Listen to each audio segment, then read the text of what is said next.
had a very peculiar journey into and through game development, which I hope to be of some use to the people who are either trying to change the course of their career in games or get into a career in games, or who are just coming out of college and aren't sure what this whole games thing is about, but it sounds awfully cool, doesn't it? I did give some thought to, so I was asked to speak at Boston Women in Games about actually having a topic associated with the request. And when I was considering everything I could possibly be talking about, I realized that there were a lot of options. Because I have done a lot of things in game development and a lot of things in the game design space. Among other things, I was very tempted to speak about that one. This is going to be a running theme throughout this talk because imposter syndrome is one of the biggest things that gets in the way of women in games. The feeling that you are not competent or are not qualified for the jobs you want to have or the job that you already have. This is a hard way to feel. There are ways around it. I want to clarify that this is not something that affects only women, but it's something I wanted to touch on specifically because we are in Boston Women in Games, and frankly, because it's been a personal struggle for me. So, I want to get into some personal philosophy about what having a career means to me, what being into game development means to me. If you do the math, let's say you have a 40-hour-a-week job, which is not really standard in game development, you'll probably be spending more waking hours at work than anywhere else. The problem is, your employer is not necessarily focused on making you happy. Your employer is probably focused on making some money. Your employer is also, in game dev, probably focused on making amazing games. But at the end of the day, you have to look out for your own career. You have to look out for your own happiness. You have to be aware of what it is that you want, because at the end of the day, your employer isn't looking out for you. Your employer isn't qualified to look out for you. Only you are qualified to best understand your happiness. And for this reason, I sincerely believe that you have to take control of your career. That doesn't mean you need to be in games. It doesn't mean that you need to be in the dream position tomorrow. But if you don't have some idea of how to get there or some idea of where you're going from here, it's going to be really rough when you're spending those 40 hours a week or 60 hours a week or 80 hours a week not doing it. This is my talk on a single slide. How I got to be in games full-time and professionally, how I got where I am, how I was repeatedly promoted at the companies I've been at, it comes down to three things. It comes down to being enthusiastic, it comes down to being adaptable, it comes down to being self-starting and not waiting around for anyone else to start my career or my next project for me. So I'm going to come back and hammer on these an awful lot. But there's one other I really need to talk about, and I need to talk about it in the context of what's been going on this month. You need to be sure that this is the right industry for you, because there are a lot of hard things happening in this industry. And because I'm in this industry to a large extent because it's love. Like, I have a passion for games. I have a passion for what I'm doing. I'm not sure I know how to stop doing it. But if I were in a different industry, I would probably be working better hours. I would probably be making more money.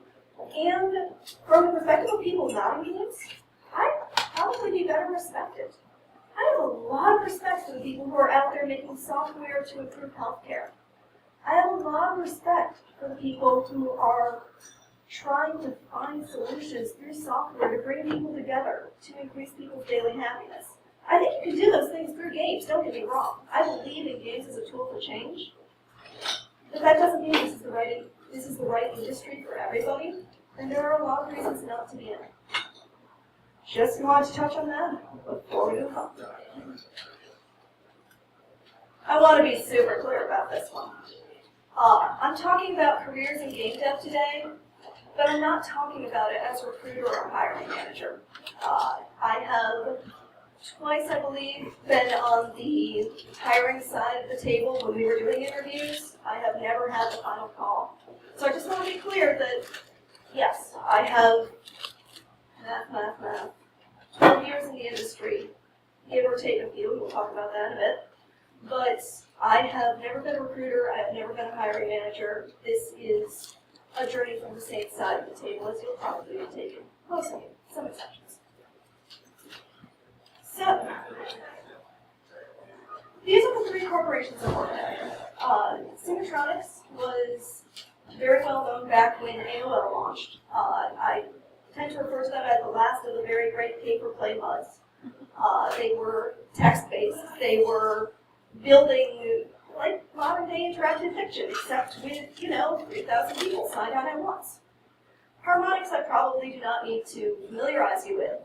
Harmonix made Rock Band, Dance Central, has Fantasia upcoming, like a few other... Oh, I'm so sorry. How much of this did I just lose from the back of the room? Okay, just checking. So Harmonix has made quite a few franchises that are extremely well known, and this was my entry into full-time game dev. And then Giant Space Cat I've been with for the last year as a game designer. I'm going to go into all of these in more detail, but these are the three companies I work for again. This is the other disclaimer. What has been true for me may not necessarily be true for you, and yet I hope it will be helpful to you, because if it's not, I have no idea why I'm standing up here.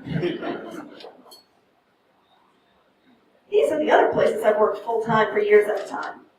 I put this up here to point out that I really do mean what I'm saying about sometimes your career may not be in game dev, and that's okay. Sometimes your career may take you somewhere else. I have a 7-year career in customer service in addition to my game dev career.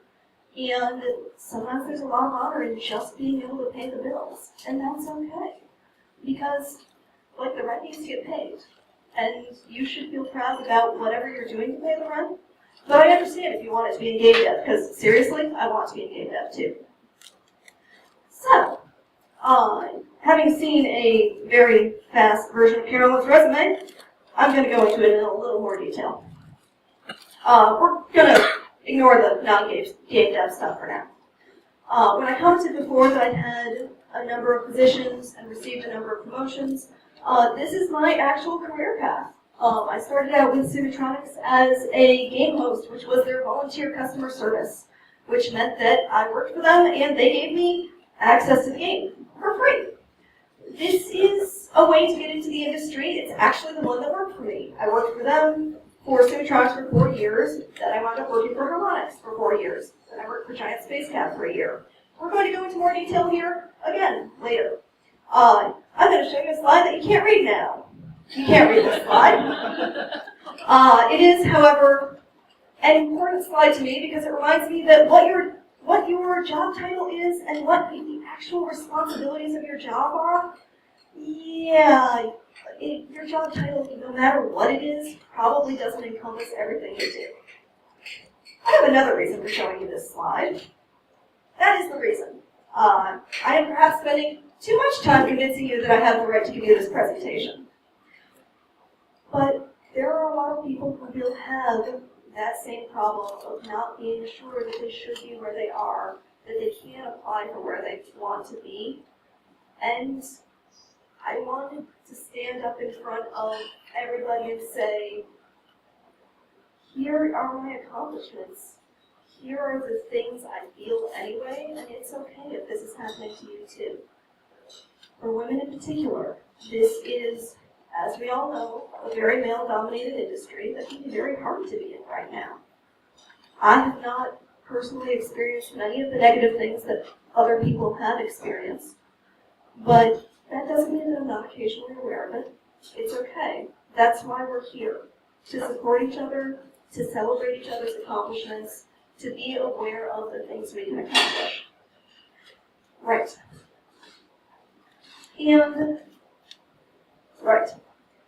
And this is pretty much everything I was just saying, except that I wasn't on this slide, and now I'm on this slide. That's awesome. So, carrying on from here. As I mentioned before, I started out in customer service at Symmetronics. I started out at customer service at Symmetronics because I was in, yeah, I'm going to use the word, I was an addict. I was a 16-year-old addict who thought the best thing in the world was their games. Fortunately, my parents had slightly better sense and did things like put limits on how much time I was allowed to spend on the internet. Ah, yes, back in the day. So, but the reason I'm calling this out is because I actually did get my first job by being a crazy enthusiastic fan. Not when I was 16, when I had spent 4 years, I guess, playing their games and thinking that they were the best things since sliced butter. Bread. Sliced bread with butter. So, I started out doing customer service, which seriously was like being the kindergarten mom. I have this whole respect for the people at Blizzard who are dealing with this in more than 3,000 people, who are dealing with servers and servers and servers all at once. Be nice to your customer service people and your community people. This job sucks. So, having demonstrated to them that I was capable of dealing with their customer service for 2 years, I then wound up being promoted into the game master position, which meant in a lot of ways that I could do the same thing with better tools. Also a paycheck. The paycheck was kind of cool. I liked that part. One thing worth mentioning here is that I worked for Symmetronics and the University of Chapel Hill, the University of North Carolina at Chapel Hill simultaneously. Symmetronics was not paying me a living wage. This is fairly common when people first get into the industry, especially when you're working with smaller groups, or if you're working with, in this case, a workforce composed primarily of volunteers. I worked for them for about 4 years, and I never wanted to do anything else for a very long time. I worked on quest design, and I worked on systems, and I worked on, oh man, if I had that slide you can't read, I could read it all off and tell you everything I did. It was awesome. Take my word on it.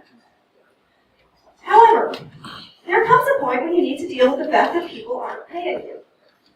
I did the math at one point and realized that they were paying me every month between $2 an hour and about 50 cents an hour. I was putting in a crazy amount of effort, and either they couldn't or they were unwilling to pay me. In a lot of ways, I don't really know which was the answer. They weren't super transparent about that. I did have a second full-time job, as I mentioned, but here's the real problem.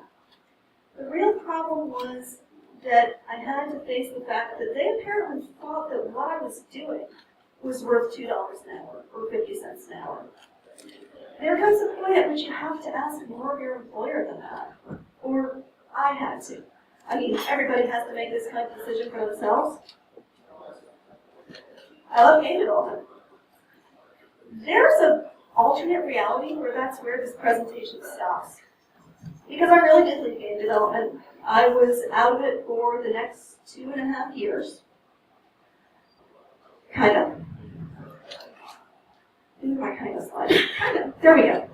The reason why the imposter syndrome slide just went past is because I did not believe, after 4 years of working for Symmetronics, that I was qualified to get a game dev job. Because I had been competent and qualified to do the work, I didn't think it was real. And that's why I went back to customer service full time. That's why I said, okay, this is what I can do. I didn't go looking for a game dev job. I think I could have gotten one. I think this was a bad plan. I think that you should take the time in yourselves to look at those opportunities and decide, am I qualified for this? Do I think I would like this? And give it a shot. There's, again, speaking to Boston Women in Games, there are some scary stats about how women will actually be overqualified for a job before they try for it, when they might have been able to get it at, 90% qualifications, 80%. There are men who will apply for jobs they know that they're not qualified for, and they might get it anyway, because they have enthusiasm, because they have adaptability, because they'll walk in there and say, I can learn. This, by the way, is what I think kept me going at Symmetronics. I kept promising them that if they would let me do something new, I could learn it. And that was how I got promoted and how my responsibilities shifted. And despite all of that, I left. Except that I didn't leave all the way. Because I discovered something really cool. I discovered interactive fiction. And a lot of people in this room are familiar with Inform 7. So my very first exposure to computer games involved trying to play Colossal Cave Adventure when I was 5 years old. And my dad printed out the Fortran code on a dot matrix printer and handed it to me, and I, honest to goodness, carried it to daycare. Discovering that I could make, so like when I was working with Sumatronics, it was awesome because I could make text adventures and all these people could play them together. When I discovered Inform, it meant that I could make a text adventure all by myself and people would play it. That was the coolest thing ever. Yeah, I didn't think that counted as game design either. I didn't think that this was industry experience. I was really wrong about that. But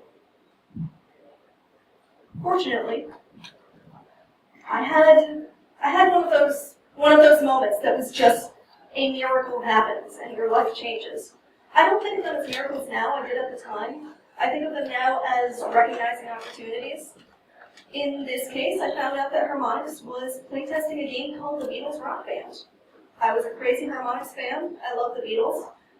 The second time my dad comes up in this story, he taught me to play the piano based on the music of the Beatles. So I walked in and said, I used to do customer service and I bet I could do playtest coordination if you really need me to. Please? And they did not look at me like I was crazy. I think that's still very, very fortunate. And I said I could do the work. And I said that I would learn to do the work I didn't know how to do. And I had an interesting experience about a year after that when one of the people who had hired me wound up talking about their decisions when they've been trying to decide who to hire out of the many people who wanted to work for Harmonix at this time. And they told me it was because they sincerely believed I wanted to be in the industry. That goes back to point zero. I'm not saying this has to be the right industry for you, but I am saying that you need to be sure of it in yourself, or you need to be ready to walk into an interview like you're sure of it. That this is absolutely the place for you to be. It might not be. That's okay. But generally speaking, you're going to have a lot worse time getting hired if somebody looks at you and thinks, this person might be here for like 3 months, and then they might go skiing for a living. I would not go skiing for a living. I don't know how to ski. It just seemed like such a cool thing to say. So, this is all the stuff I worked on at Harmonix. I cannot say enough good stuff about my time there. It was amazing for me. I started off with the Beatles Rock Band, and I moved on to the Rock Band Network. This was a project that allowed any musician to put their music into Rock Band.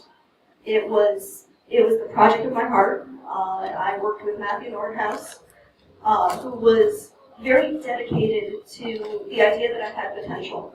I think Nord really believed that I had potential before I did, and he was determined that I would be an amazing producer. I worked with Matthew Nordhaus and Todd Baker, and both of them saw incredible potential in me to be a producer. They moved me into the production department. They got me through production assistant into associate producer. I did all kinds of production. I ran the web team for a while. I did digital submissions. I was the Rock Band Network liaison.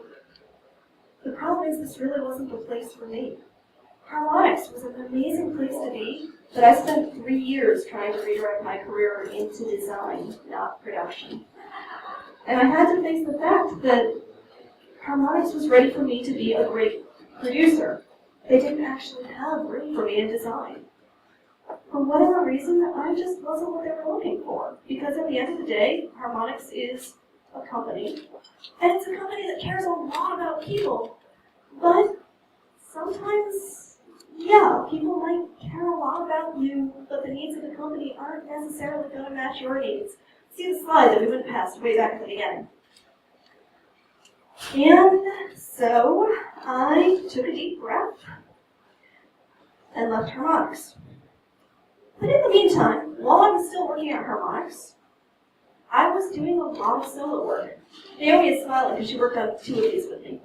I was doing a lot of solo work because I was very involved in interactive fiction. Kaylin is also smiling because she worked on 2 of these with me. 3.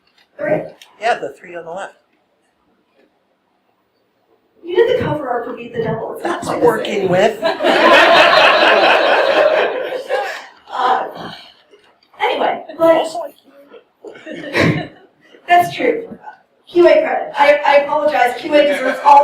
the world, and I did not mean to diss on QA. I also totally failed to mention that I was web QA at Harmonix for 2 years, and I feel really guilty now. Okay, QA is awesome. Give me a loan and I will give me a loan in public, and I will tell you all about how awesome QA is and the importance of the QA role, but that's not today's talk. So, while I was at Harmonix, although I was in this production career path, I knew that what I wanted to do was design. So I was at home working on narratives, doing solo interactive fiction. I was at game jams. What's up here on that side is Seasons Unending. It was the first game jam I was ever in, and I did very badly. Robot Minds Kitten 2 is when I learned about scope, and we didn't do so badly. And then there are 5 more games that never had cool logos, because when it was text, I never quite put the logo, take my word for it. So I spent a lot of time being that self-starting person, because if I wasn't self-starting, no one was going to help me. There was no design education track, and often there won't be. Often at a large company, there are opportunities, but there are opportunities for what the company needs, and it won't necessarily be what you need.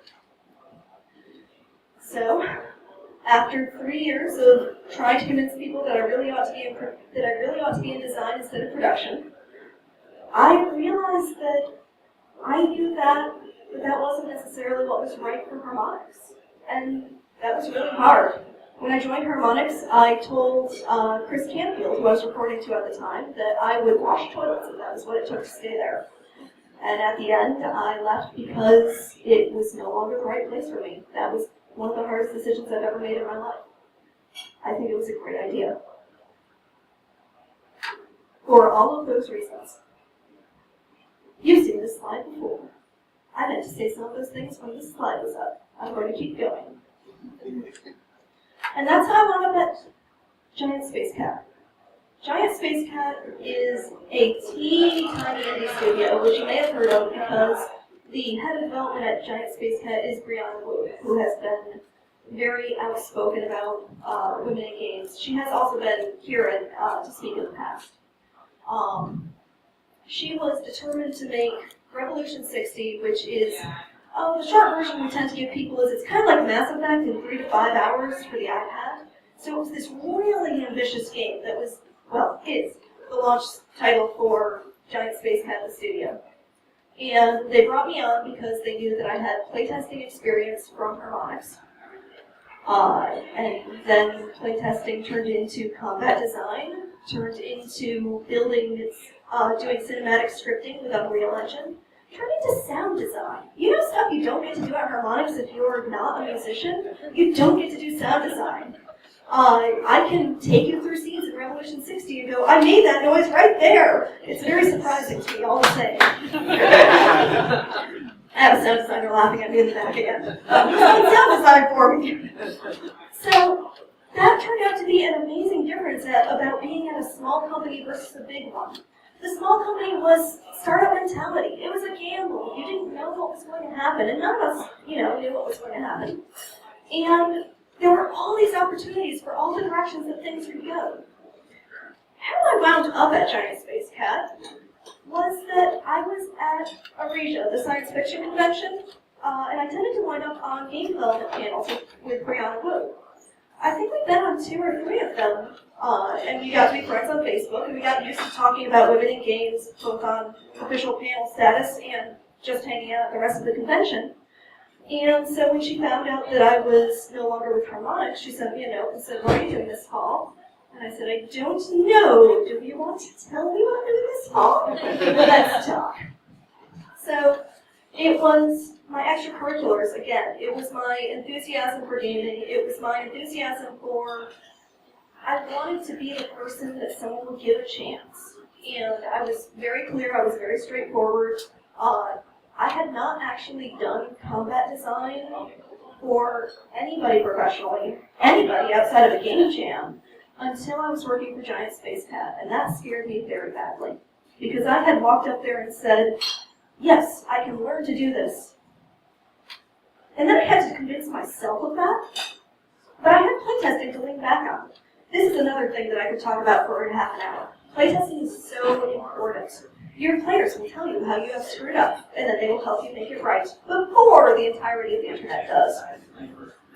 So Revolution 60 is on this side. The chessboard Leaf of Logica is on this side. It is the companion book to go with Revolution 60. And it was co-written between me and Frank Wu. And so that was another unusual opportunity that really would not have cropped up at a larger company. I have many marvelous things to say about working in AAA development, but there really is no denying that a small company gives you incredible versatility, because if you don't do it, no one will. So, that took us up to present day. And those really are the things that I sincerely believe are most important with that one, in order to change the course of your career, in order to be where you want to go, and frankly, to get in the door in the first place. But I'm going to say I don't recommend working for 6 years for 50 cents. So,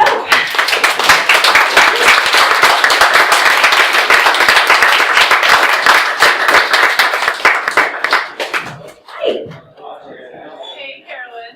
Hey, do you want to hold this? No, that's okay. What's the one thing that you took from customer service that has been the best thing for your career? The question was the one thing I took from customer service that has been the best thing for my career. I think the one thing I took from customer service that has been the best thing for my career is respect everybody. Everybody is coming from somewhere. And your customer may sound like they're saying something completely bizarre, or the person you're trying to help with a technical issue. I did a lot of that when I was working with the Rock Band Network. It may seem to you like, how did this happen? You're so clueless, you don't even know how to turn your computer on, let alone use my software. But there is something that is affecting their perspective, and it's not just your customers, it's how you interact with the other people around you. I found that incredibly useful in production in a lot of ways, because a lot of what I was doing was bringing people together to solve problems that they hadn't even seen clearly what the problem was. And it was, okay, the guys on live ops have reasons for doing things the way they're doing them. The guys on web have, the people on web have reasons for doing them. The guys on ops really were all guys. The people on web have reasons for doing them the way they're doing them, and trying to bring people together so that they could both see and both understand. Customer service was all about proactive empathy. I find that incredibly useful. Yes? Hello. Hi! Do you want... Oh, no, okay. Okay, I'm just going to keep repeating questions then. I'm Nikki. In the interest of being enthusiastic and self-starting, hello. Please hire me. I'll do it for you. Okay. Also, my question is, I would love to go to game jams, and every time I try to find one, there's something from like 2011, which is awesome. But I wasn't there for that. So, in the interest of finding game jams I can go to, do you know if there are lists of game jams around? The question was knowing about lists of game jams. So I am increasingly lucky in that I am following people on Twitter who alert me to this kind of thing. The one that I started with, Outside Interactive Fiction Circles, was the Global Game Jam, which is just this enormous event. It happens in January every year. If you search for the Global Game Jam, you can get sign-ups to find out when the next one will be. Another one that I find personally valuable for polishing skills is, I'm going to say this wrong probably, and someone's going to correct me, Ludum Dare? Got it right, okay. So Ludum Dare is this crazy event where, under normal rules for it, you have to make all of your own assets. Like, it's not a team event, it's a solo event, but it is a way to have that experience of finishing a game for the first time. And again, the Ludum Dare people tend to have good connections for what else is going on. And there's a website that I've forgotten the name of, but you remember, that tells... Itch.io? Itch.io, You familiar with that one? Yes. There are a lot of game jams that go up on itch.io, and it hosts a lot of smaller game jams. Ruin Jam is happening right now.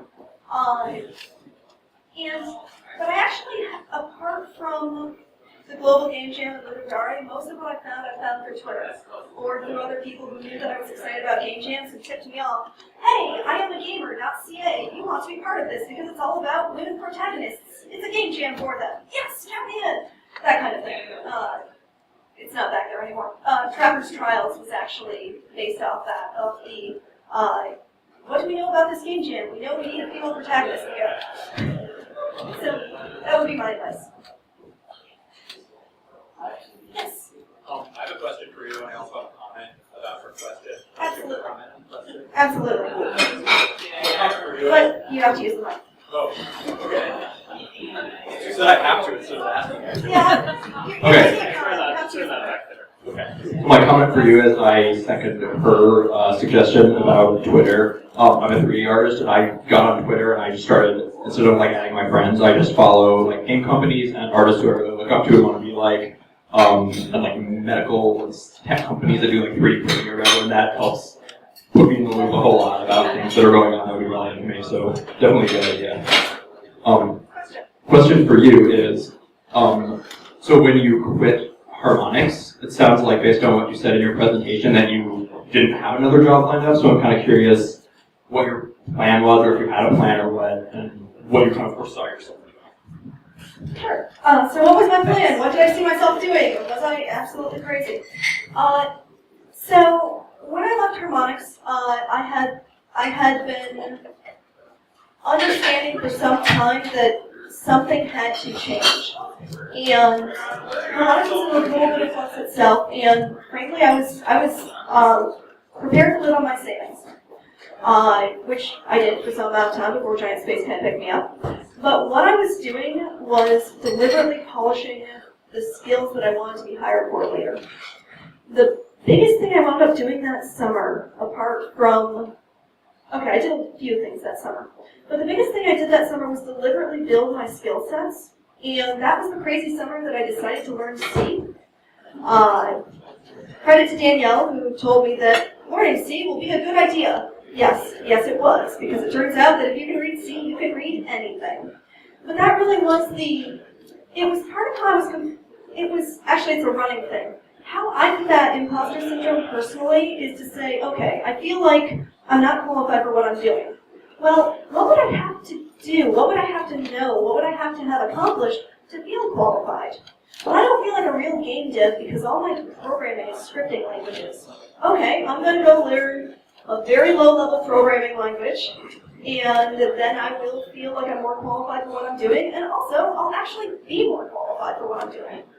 So that was the actual plan, was I'm going to go away, I'm going to polish my skills, and then I'm going to come back and say, ha, I am super qualified now, which actually worked. In some ways I'm kind of amazed by that, and in some ways I'm amazed, in some ways I knew it was going to work out that way. It's a very strange feeling, I kind of waver back and forth. Anybody else? Okay. Thank you so much, Carolyn.